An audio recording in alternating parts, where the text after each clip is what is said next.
One day Buddha is passing by a forest. It is a hot summer day and he is feeling very thirsty. He says to Ananda, his chief disciple, "Ananda, you go back. Just 3-4 miles back, we passed a small stream of water. You bring a little water. Take my begging bowl. I am feeling very thirsty and tired." He had become old. Ananda goes back, but by the time he reaches the stream, a few bullock carts have just passed through the stream, and they have made the whole stream muddy. Dead leaves which had settled into the bed have risen up.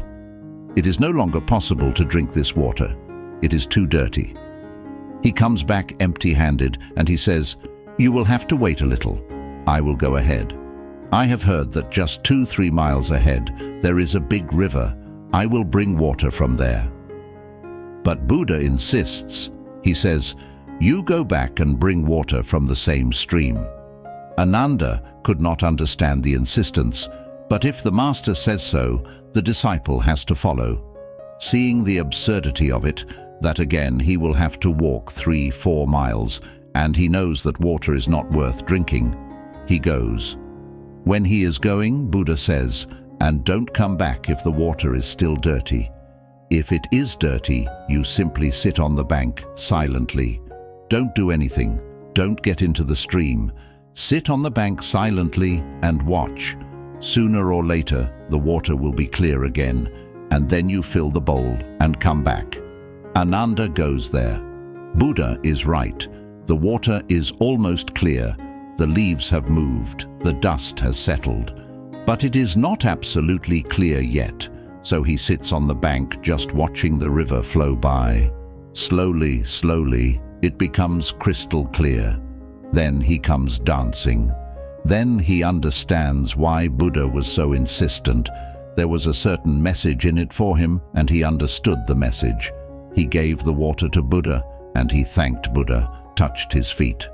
Buddha says, "What are you doing? I should thank you that you have brought water for me." Ananda says, "Now I can understand. First I was angry. I didn't show it, but I was angry because it was absurd to go back. But now I understand the message. This is what I actually needed in this moment." The same is the case with my mind. Sitting on the bank of that small stream, I became aware that the same is the case with my mind. If I jump into the stream, I will make it dirty again. If I jump into the mind, more noise is created. More problems start coming up, surfacing. Sitting by the side, I learned the technique. Now I will be sitting by the side of my mind too, watching it with all its dirtiness and problems, and old leaves and hurts and wounds, memories, desires. Unconcerned, I will sit on the bank and wait for the moment when everything is clear. And it happens on its own accord, because the moment you sit on the bank of your mind, you are no longer giving energy to it. This is real meditation. Meditation is the art of transcendence. The story teaches us an important lesson. When faced with the murkiness of our thoughts and emotions, it's beneficial to take a step back and observe them calmly, without immediate reaction. Just like Ananda waited by the stream, allowing the muddy water to settle on its own, we can let the turbulence in our minds settle when we refrain from getting caught up in the turmoil. The moral encourages us to cultivate patience and mindfulness. Instead of impulsively engaging with our thoughts and feelings, we can sit on the bank of our minds and watch them with a sense of detachment. This patient observation helps prevent us from adding more disturbance to the already muddy waters of our minds.